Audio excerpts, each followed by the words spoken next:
खूब बहुत प्रसिद्ध हुआ है। श्रद्धेय मृदुल कृष्ण जी शास्त्री का गाया हुआ।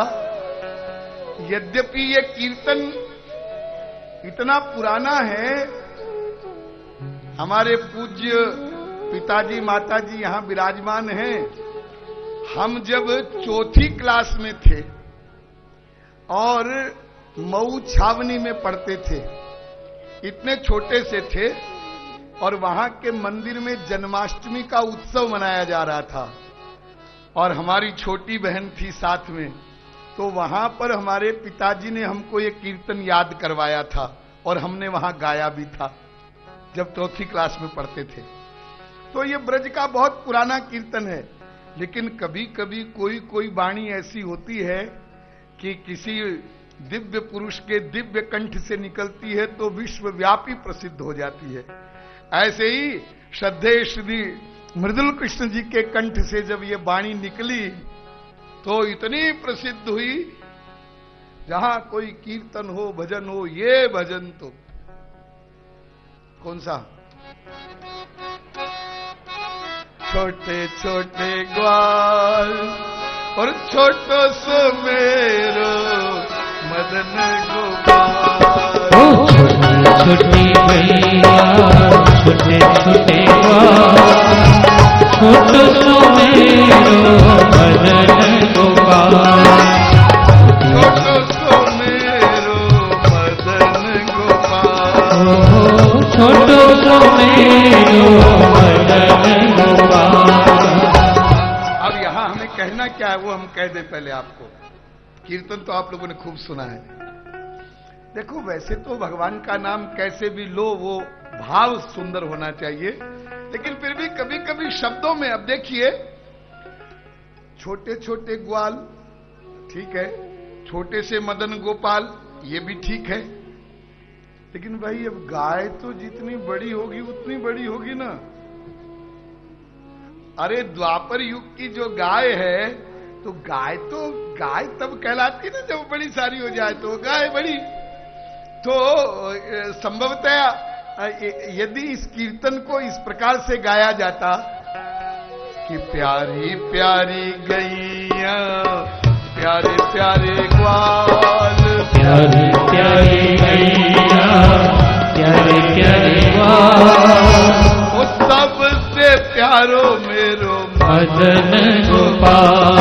ओ सबसे प्यारो मेरो मदन गोपाल। सबसे प्यारो मेरो मदन गोपाल। ओ सबसे प्यारो मेरो मदन गोपाल। किसी पर टीका वीका नहीं है कुछ भी। जैसे प्रेम से भाव से जो जैसे गावे, कोई किसी में कोई त्रुटि गलती निकालना ये उद्देश्य नहीं है। ये तो प्रसंग में मैं बता रहा हूं कि मैया ने कहा, अरे लाला गैया तो बड़ी बड़ी होती है, कहीं तू गिर जाएगा, चोट लग जाएगी, इसलिए ऐसा है गैया मैया तो बड़ा हो जाए तब चराना, अभी तू बछड़े चरा। तो ठाकुर जी उस समय 5 वर्ष के थे। वत्स चारण लीला प्रारंभ हुई। अब तो छोटे छोटे बछड़ों को और सैकड़ों हजारों ग्वाल वालों के साथ में, वो हजारों बछड़े उनके साथ, ठाकुर जी कितना सुंदर दृश्य रहा होगा।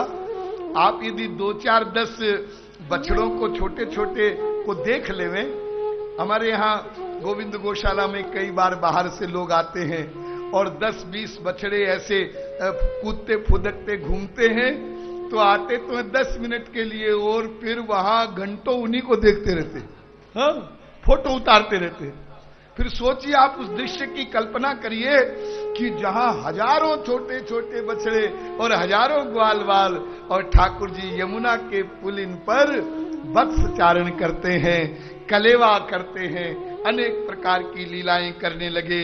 इस लीला में भी व्यवधान करने के लिए कंस का भेजा हुआ एक असुर आया, उसने वत्स का रूप बनाया, बछड़ा बनकर के बछड़ों में शामिल हो गया, बछड़ा था नहीं। तो ठाकुर जी की दृष्टि गई कि इतना हट्टा कट्टा मोटा ताजा बछड़ा, ये तो कुछ ज्यादा ही लग रहा हट्टा कट्टा, ज्यादा ही काले बाल लगे अधिक तो समझ लेना असली नहीं है। हाँ, तो ठाकुर जी ने बलदाऊ जी को इशारा किया और धीरे धीरे उस बछड़े के पास, वत्सासुर के पास गए। वत्सासुर ने सोचा कि कन्हैया फंस गया। ठाकुर जी ने धीरे धीरे हाथ घुमाया और फिर पिछले दोनों पैर पकड़े और घुमाया, फेंका। ग्वाल वालों ने पहली बार ये दृश्य देखा और नाचने लगे, ताली बजाने लगे। ऐसे ताली बजाने लगे जैसे सचिन तेंदुलकर ने पहली बार छक्का लगाया हो। हाँ? अरे हमारा कन्हैया तो ये भी कर सकता है। हाँ? उसके बाद तो बकासुर आया, एक असुर बगुले का रूप लेकर के आया। यमुना के तट पर ठाकुर जी समीप गए तो एक बार तो उस बगुले ने ठाकुर जी को निगल लिया, लेकिन ठाकुर जी ने के शरीर का टेम्परेचर बढ़ा तो वापस बाहर निकाला और ठाकुर जी ने बकासुर की चोंच के पर एक तरफ अपना चरण रखा और हाथ से उसकी चोंच को पकड़ करके फाड़ करके फेंक दिया। ये ठाकुर जी का दूसरा छक्का था। हाँ? अब तो ग्वाल वाल निर्भय हो गए कि वाह, हमारा कन्हैया तो केवल बांसुरी बजाना नहीं जानता है, हमको वन विचरण में, गोचारण में, वत्सचारण में किसी प्रकार का कोई भय करने की आवश्यकता नहीं है। और इसके बाद तो अघासुर आया। अघ माने होता पाप। तो पाप का तो बड़ा विशाल रूप है। हमारे कितने पाप हैं, हमारे पाप कितने हैं। कभी कभी आप लोग सोचा करते हैं, अजी हमने तो कोई विशेष पाप नहीं किया, मर्डर वगैरह, हत्या वगैरह, चोरी वगैरह, डकैती वगैरह। अरे पाप का ऐसा रूप नहीं होता, और पाप एक जन्म का नहीं होता है, अनंत जन्मों में हम अनंत पाप कर चुके हैं और पुण्य भी कर चुके हैं। और वो पाप पुण्य संचित कर्मों के रूप में हमारे अंतःकरण में हमारे साथ लगे हुए हैं। तो पाप, अच्छा चलो पाप की एक परिभाषा और बता देते हैं आपको, पाप किसको कहते हैं। और वह ऐसी परिभाषा है कि उस परिभाषा को याद कर लेंगे ना आप, तो कभी पूछना नहीं पड़ेगा कि पाप क्या होता है। और फिर अपने बारे में भी आपको समझ में आ जाएगा कि हमसे कितने पाप हुए हैं। बहुत ध्यान से सुनिए, जितनी देर तक आप भगवान का या गुरु का स्मरण करते हैं, उतनी देर तक आप पाप नहीं करते हैं। और यदि आप भगवान का स्मरण नहीं करते हैं तो जो कुछ भी करते हैं वो पाप ही पाप है। यह है पाप की परिभाषा भागवत के अनुसार। मन निमित्तम कृतम पापम मद धर्माय च कल्पते मा मनादृत धर्मोपि पापम स्यान मत प्रभावतः। ध्यान दीजिए, भगवान कह रहे हैं मेरे निमित्त यदि कोई पाप भी करे तो वो पुण्य हो जाता है, और मुझको छोड़कर, मेरे स्मरण को छोड़ करके यदि कोई पुण्य भी करे तो वो पाप हो जाता है। और पाप तो पाप है ही है। ये है पाप की वास्तविक परिभाषा। तो इसलिए पापों का स्वरूप है अनंत। इसलिए वो अघासुर आया बड़े भारी सर्प का रूप बनाकर, अजगर का। और वृंदावन में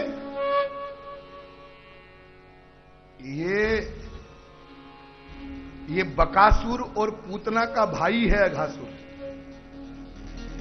और पूतना कौन? अविद्या। और बकासुर कौन है? दंभ। दंभ और अविद्या के कारण से पाप हुआ करता है। तो और इतना विशाल मुंह फाड़कर बैठा कि ग्वाल वालों ने सोचा कि ये वृंदावन की कोई गुफा है। वृंदावन में नए नए आए ना, तो कोई वृंदावन की शोभा है। और फिर आपस में बात भी करने लगे कि ऐसा लगता है कि इस गुफा का जो ऊपर वाला हिस्सा है तो जैसे कोई बड़े सांप का, अजगर का मुंह हो, और ये ऐसा लगता है ये जो रोड सी दिखती है जैसे कोई अजगर की जीभ हो, और ये जो गरम गरम हवा आ रही है लगता है ये अजगर की सांस हो। ऐसा सोच भी रहे हैं, ऐसा सोच भी रहे हैं। और फिर ये भी चर्चा कर रहे हैं क्या यदि हम इस अजगर के मुंह में चले जाएं तो क्या ये अजगर हमको खा जाएगा। तो दूसरे सखा कहते हैं अरे ये क्या खाएगा, यदि खा भी जाए तो हमारा कन्हैया है ना, बकासुर का क्या हाल हुआ था, वत्सासुर का क्या हाल हुआ था। और ऐसे कहते कहते अपने बछड़ों के साथ वो सखा लोग अघासुर के मुख में प्रविष्ट हो गए। यानी जानते बूझते, अब विस्तार नहीं कर पाएंगे, संक्षेप में सुनिए। जानते बूझते भी अघासुर के मुख में प्रविष्ट हो गए। इसका तात्पर्य यह है कि हम लोग जानते हैं पाप क्या होता है, लेकिन जानते हुए भी हम पाप करते हैं। अरे बताइए, आप में से कौन नहीं जानता है कि झूठ नहीं बोलना चाहिए, सच बोलना चाहिए? सभी जानते हैं। सांच बरोबर तप नहीं, झूठ बरोबर पाप। अरे दर्जा 4 में पढ़ाया जाता है, वहां से पढ़ते आ रहे हैं। लेकिन क्या हम सच बोलते हैं? क्या हम झूठ नहीं बोलते? बोलते तो हैं। तो जैसे हम लोग जानते हुए भी जानबूझ करके पाप में प्रविष्ट होते हैं, पाप करते हैं, ऐसे ही ये सखाओं के साथ ग्वाल बाल सब अघासुर के मुख में प्रविष्ट हो गए। और भगवान श्री कृष्ण बाहर खड़े खड़े देख रहे हैं। और वो सोचने लगे कि अरे ये मेरे सखा तो ये सचमुच के अजगर के मुख में प्रविष्ट हो गए। अब क्या करना चाहिए? अब तो ये इनकी मृत्यु हो जाएगी। अब मुझे इनको बचाना चाहिए, ये तो मेरे शरणागत हैं। शांत रहें, बातचीत नहीं हो सकती।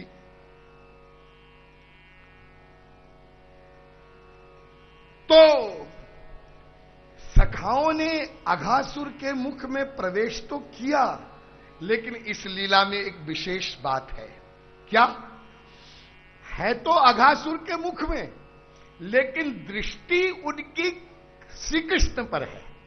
बाहर श्री कृष्ण खड़े हैं ना, उनको देख रहे हैं सब सखा लोग और ताली बजा रहे हैं साथ साथ। ए कन्हैया आजा, आजा, तू भी आजा। बड़ी आनंददायी ये बात है।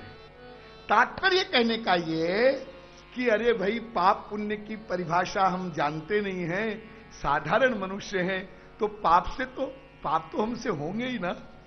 अरे लाख कोई व्यक्ति कहे मैं हिंसावादी हूं, अहिंसावादी हूं, हिंसा होगी। लाख कोई व्यक्ति कहे मैं सत्यवादी हूं, वो झूठ बोलेगा, पाप होंगे हमसे। तो हम पाप में तो खड़े ही हैं, लेकिन वो सखाओं ने जो किया ना, हमें वो करना है। क्या पाप क्या पुण्य, इसकी मीमांसा करने मत बैठो, इसमें ज्यादा खोपड़ी मत लगाओ।